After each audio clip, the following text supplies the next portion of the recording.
안녕하세요. 저는 현재 50대 후반 작은 식당을 하고 있는 여자입니다. 사실 제 인생살이가 남들이 상상도 못했을 정도로 팍팍했고 드라마틱해 평소 사연을 들으며 한번 보내보고 싶다는 생각을 했었는데요. 지금의 남편 덕분에 결국 보내보게 됐네요. 재밌게 들어주세요. 제 인생사를 쭉 이야기하기 전 제 첫사랑과의 첫 만남 이야기부터 하고 싶군요. 저는 20살이 되자마자 동네 세탁소에서 일을 시작했습니다. 옷을 개고 손수 다림질을 하고 다 된 세탁물은 직접 배달도 나가고 여러 잡일을 도맡아 하였죠. 그때쯤 첫사랑을 만나게 되었는데 편하게 정철 오빠라고 말하겠습니다.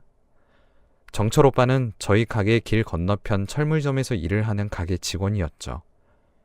멀리서 봐도 훤칠한 키에 뚜렷한 이목구비가 참 마음에 들었습니다. 그렇게 서로 눈빛만을 주고받다가 오빠도 제가 마음에 들었는지 세탁소로 꽃 한 송이를 보내오더군요. 저는 세탁소 사장님께 그 꽃을 전해받았고 그날 저녁 가게 앞에 오빠가 서 있더군요. 저는 꽃 잘 받았다고 고맙다고 수줍어하며 말했고 오빠는 고맙다면 자기와 데이트를 해달라고 용기 내서 말했습니다. 배에 억지로 힘을 주며 그 말을 전하는 모습이 참 풋풋해 보이고 좋아 보였죠. 그 주 주말 저희는 서로의 일이 비는 것을 확인하고 근처 바닷가로 산책을 갔습니다. 바닷가 동네라 조금만 가도 예쁜 해안가가 많았는데 그곳에서 산책을 하고 함께 횟집에 가서 회를 먹은 후 오빠가 집으로 데려다 주었죠. 아버지가 엄한 분이라 일찍 들어가야 했고 제 집까지 일찍 데려다 준 오빠는 옆 골목에서 말했습니다. 저와 결혼을 전제로 사귀고 싶은데 가능하냐면서 어머니 아버지께 인사드리고 싶다고 말입니다. 오빠는 그 당시 26살로 결혼을 고민하고 있었고 저 때야 젊은 나이에 결혼하는 사람이 태반이었기에 저 또한 흔쾌히 허락했죠. 저희는 교제를 시작했습니다. 그렇게 몇 달간 사귀던 저희는 서로의 집으로 인사갈 날짜를 정했지요. 그런데 인사 가기로 한 2주일 전쯤부터 오빠가 철물점으로 안 나오기 시작하더라고요. 처음엔 아파서 그런가 했지만 그런 날들이 이틀이 되고 3일이 되고 점점 길어졌습니다. 저는 불안하여 오빠의 집에 전화를 하려 했지만 교제 사실을 알리지 않은 터라 뭐라고 변명해야 할지 몰랐고 결국 철물점 다른 직원에게 물어보았습니다. 집안 사정에 대해서는 잘 몰랐는데 어머니가 아프시다고 하시더군요.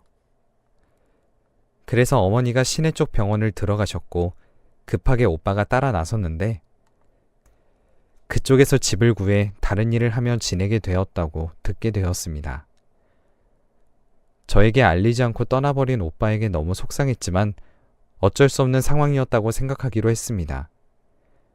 하지만 저에게 그 소식을 알려준 직원의 그 다음 말을 듣고 엄청난 충격을 받았어요. 사실 정철 오빠가 여러 여자를 만나고 있고 모든 여자들에게 결혼을 전제로 만나자는 제의를 했다고 말이죠. 옆에서 알려주고 싶었지만 본인이 개입할 만한 문제가 아니라 느꼈고 알린다면 정철 오빠와 본인의 사이가 이상해질 것이라고 느꼈답니다. 아무래도 직장인이 함부로 끼어들기가 이상했겠죠. 저는 엄청난 실망과 좌절 그리고 배신감을 느꼈지만 전화번호도 사는 곳도 아무것도 몰랐기에 따질 수가 없었습니다. 하지만 저 자체가 아픔을 겪어도 금방 떨쳐내려는 성격이기에 그날 밤 소주 2병과 구인구직 신문을 가지고 방에 들어갔습니다. 도저히 그 세탁소에서는 일하기 싫더군요. 다른 동네에서 일자리를 찾더라도 그곳을 떠나고 싶었습니다. 하루 정도 울음을 토해내고선 마음을 고쳐먹고 여러 동그라미와 밑줄이 쳐진 신문을 들고 나왔습니다. 그렇게 전 시내 쪽 방향인 작은 회사에 격리로 들어가게 되었어요. 일은 힘들었지만 대학에 나오지 않은 제가 회사에 들어와 매일 출근을 할 수 있다는 것 자체가 감사한 기회였기에 정말 열심히 일하였습니다. 그렇게 여러 거래처들을 만나며 제 할 일을 묵묵히 해가고 있던 중 어느 날 회사 앞에 기환 오빠가 서 있었어요. 기완 오빠는 정철 오빠의 바람핀 사실과 가정사를 알려주었던 철물점집 직원입니다. 전 의아해하며 왜 이곳에 왔냐, 내가 여기서 일하는 것을 어떻게 알았냐 물었어요. 오빠는 머리를 긁적이며 말했습니다. 아니, 너가 마음도 많이 힘들 것 같고 내가 그 힘든 마음을 같이 위로해 줄 수 있을까 해서. 너가 일하는 곳은 너희 집에 가서 물어봤어. 저를 위로해 주기 위해 왔다는 오빠가 살짝 의아했지만 그 마음이 너무나 고마웠어요. 그날 함께 저녁을 먹으며 기완 오빠가 솔직하게 말하더군요. 사실 나도 너를 좋아하고 있었는데 정철 오빠와 사귀는 것을 알기에 어쩔 수 없이 포기하고 있었다고요.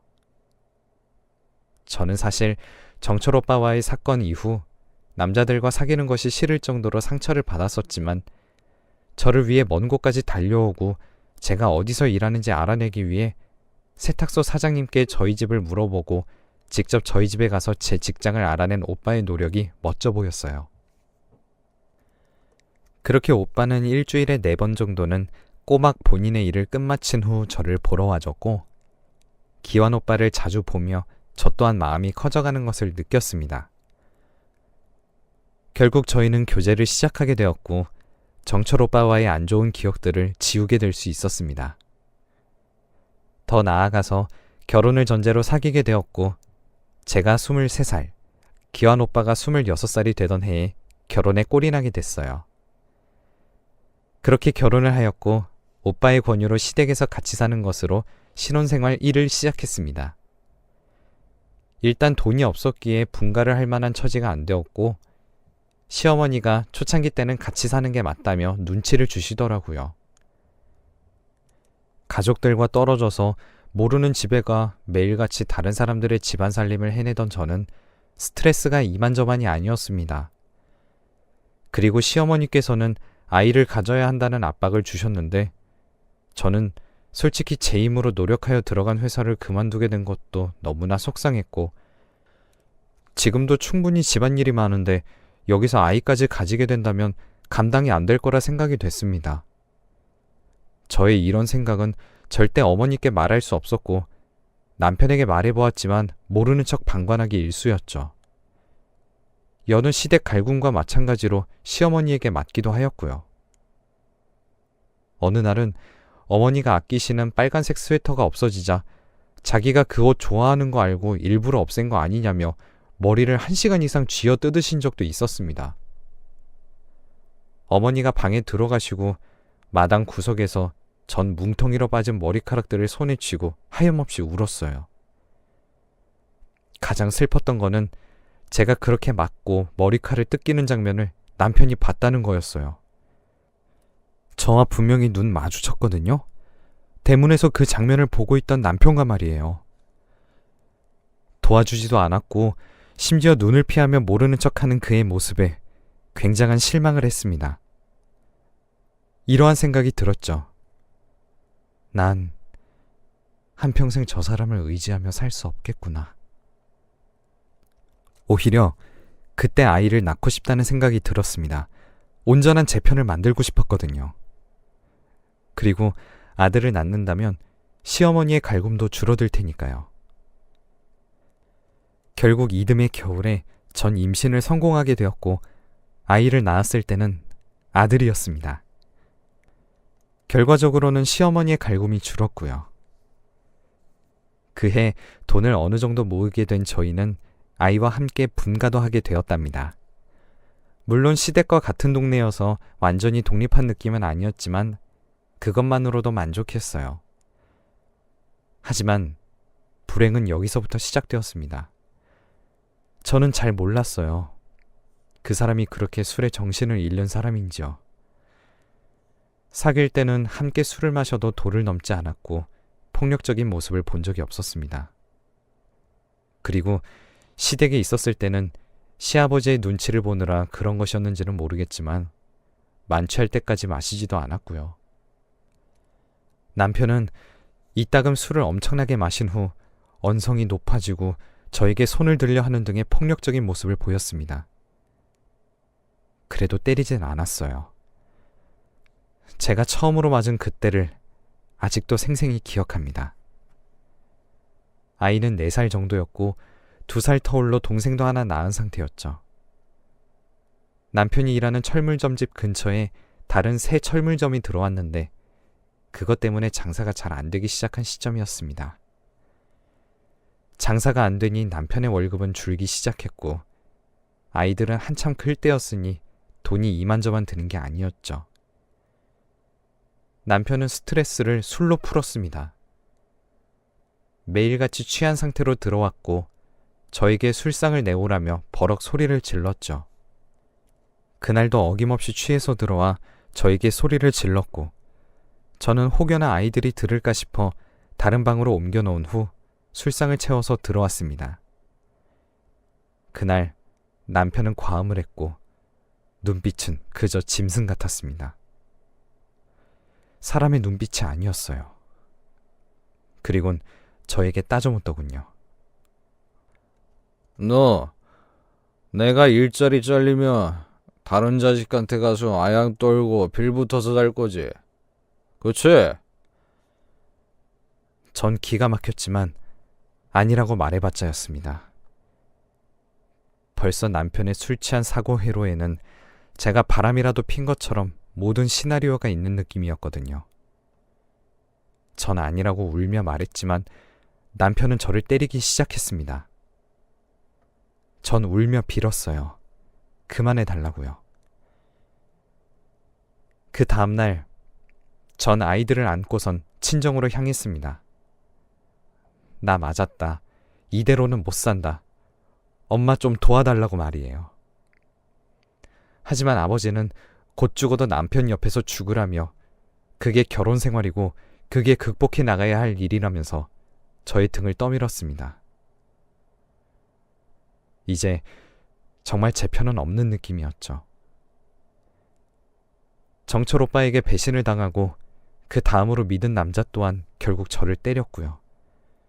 친정이고 시댁이고 다 거지 같았고 정말 이혼이 하고 싶었습니다. 하지만 남편이 벌어오는 수입이 없다면 아이를 감당하고 있는 입장에서 수입원이 없어지는 것이기 때문에 쉽게 결정할 수 있는 문제가 아니었습니다. 그리고 제가 일을 금방 구할 수 있는 상황도 아니었고요. 무엇보다 자식들을 아빠 없는 사람들로 키우기 싫었습니다. 제가 조금만 참으면, 제가 조금만 견디면 상황이 나아지겠지 계속 되뇌었어요.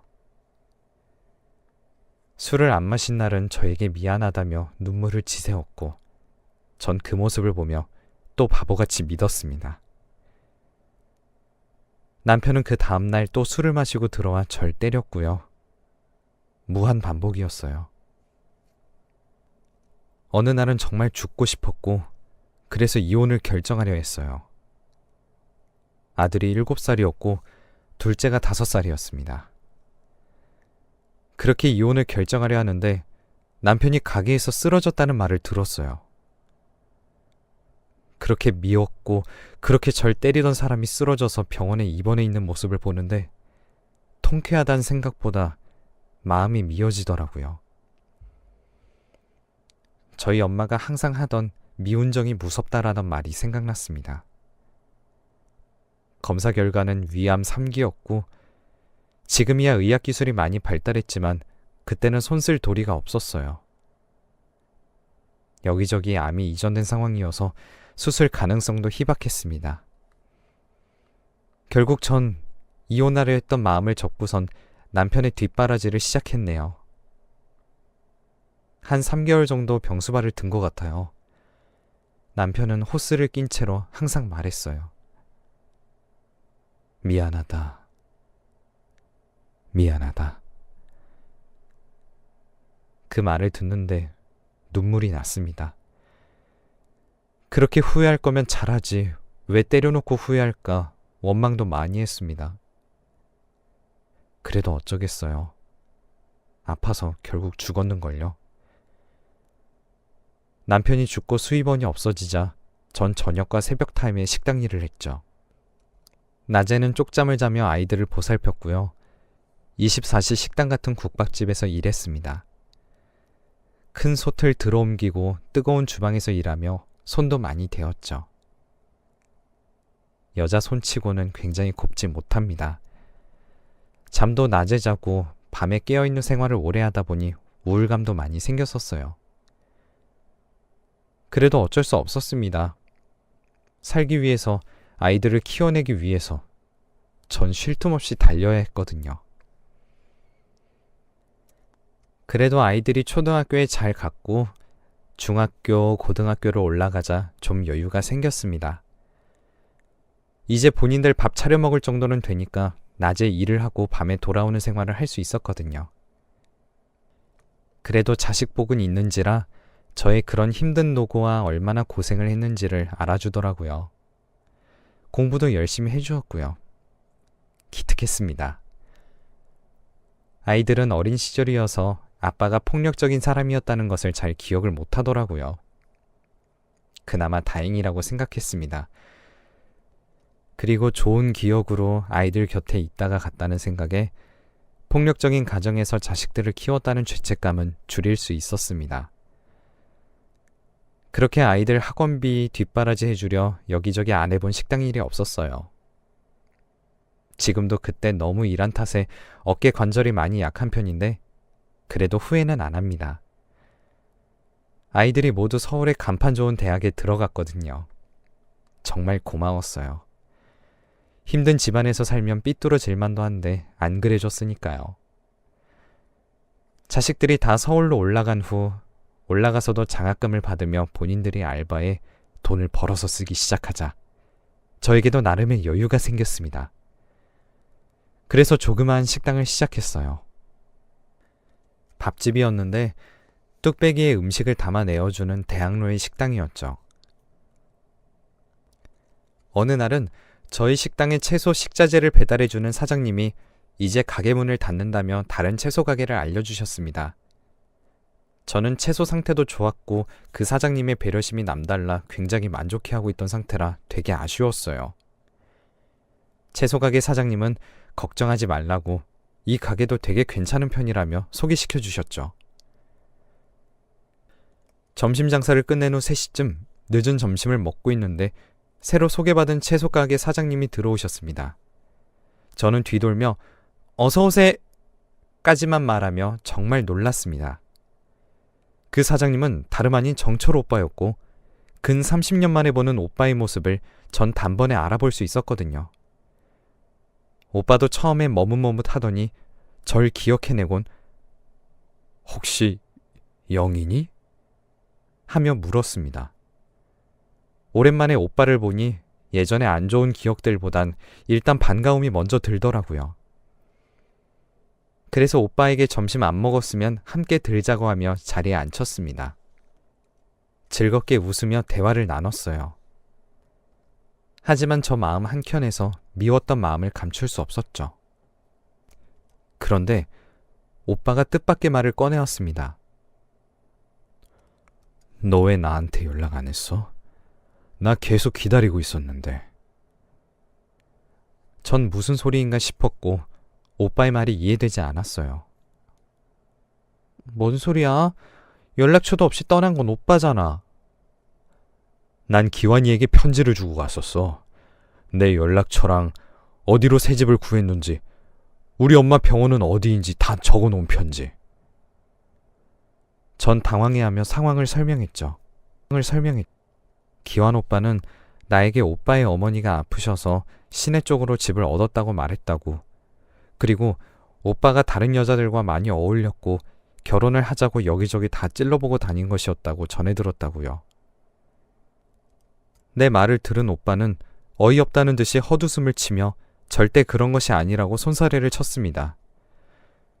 일단 저도 장사를 해야 했고 정철 오빠도 가게에 가서 남은 일을 해야 했기에 가게 마감할 시간쯤에 다시 오겠다고 말하더군요. 가게 마감을 할 때쯤이 되자 오빠가 들어왔습니다. 가게 밖에는 클로즈 간판을 내걸고 오빠와 저녁을 같이 먹었어요. 함께 소주도 몇 잔 기울였고요. 지금까지 살아온 인생사를 나눴습니다. 정리를 해보자면 결국 오빠는 저에게 편지를 주기 위해 기환 오빠에게 전해주었지만 기환 오빠는 제가 마음에 들었고 정철 오빠와 헤어지게 하기 위해서 그런 행동을 한 것이었죠. 제가 너무나 좋아서 그런 몹쓸 짓까지 한 인간이 결혼하자마자 술 먹고 돌변했다는 생각에 너무나 씁쓸했습니다. 오빠는 시내 쪽으로 이사 후 이 장사 저 장사를 했고 어머니는 병치레를 앓으시다가 3년 만에 돌아가셨다고 하네요. 결혼을 해보려고도 했지만 마땅한 여자도 없었고 병원비를 충당하기 위해 일만 열심히 했던 터라 계속 혼자였다고 말했습니다. 그리고 제 생각이 많이 나서 결혼하기 싫었다네요. 죽은 사람 탓해서 뭐하냐는 생각에 저나 정철 오빠나 기환 오빠를 탓하진 않았습니다. 그저 웃으며 에이 못된 놈 하고 털어버리기 일쑤였죠. 자식들도 다 서울로 올라갔고 저야 뭐 바쁘게 가게에서 식당일 하다 보니 심심하면 오빠가 많이 놀러 왔어요. 함께 퇴근하고 데이트도 많이 했고요. 옛날에 그 풋풋한 느낌이 막 살아났습니다. 이 사람과 있으면 제가 다시 젊어지는 듯한 느낌도 많이 들었죠. 결국 저희는 다시 교제를 시작했습니다. 처음에는 자식들에게 어떻게 말해야 하나 고민 많이 했어요. 사실 오빠는 아직 결혼을 한 적이 없고 자식도 없으니 제 스스로 좀 부담스러운 부분도 없지 않아 있었거든요. 그래도 아이들에게 말하고 싶었습니다. 이 오빠와 깊게 사귀고 싶었고 다시는 놓치기 싫었거든요. 오빠는 제 못난 손을 보고도 예쁘다고 칭찬해주고 제 힘든 삶을 듣고 위로의 말을 전해주는 착한 사람이었어요. 나이 50이 다 돼서 누군가와 사랑에 빠질 것이라고는 정말 상상도 못했는데 이렇게 옛날 첫사랑을 다시 만나게 되어 기적처럼 다시 행복을 맛보며 살아가고 있네요. 자식들은 제가 혼자 집에 남아 외로울까봐 걱정했는데 오히려 좋은 사람과 행복하게 연애하고 있다는 걸 듣고는 안심하는 눈치였습니다. 엄마가 행복했으면 좋겠다고 우리도 이제 20살이 넘었으니까 걱정하지 말라고 하더군요.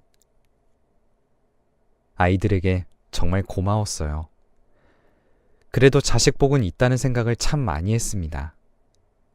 지금은 오빠와 결혼해서 제 남편이 되었어요. 아이들도 취직을 했고요. 같이 4명이서 여행을 가기도 하고 남편은 제 아이들은 다 컸지만 나름 제 자식처럼 예뻐해 줍니다. 아들 녀석은 저 몰래 남편에게 고민 상담도 한 적이 있더군요. 고생한 날들이 이제야 보상받는 느낌입니다. 사람은 언제나 행복해질 수 있어요. 제 사연을 듣는 분들도 결국 행복해지실 거예요. 우리 모두 열심히 살아가 봅시다. 긴 글 읽어주셔서 감사드려요.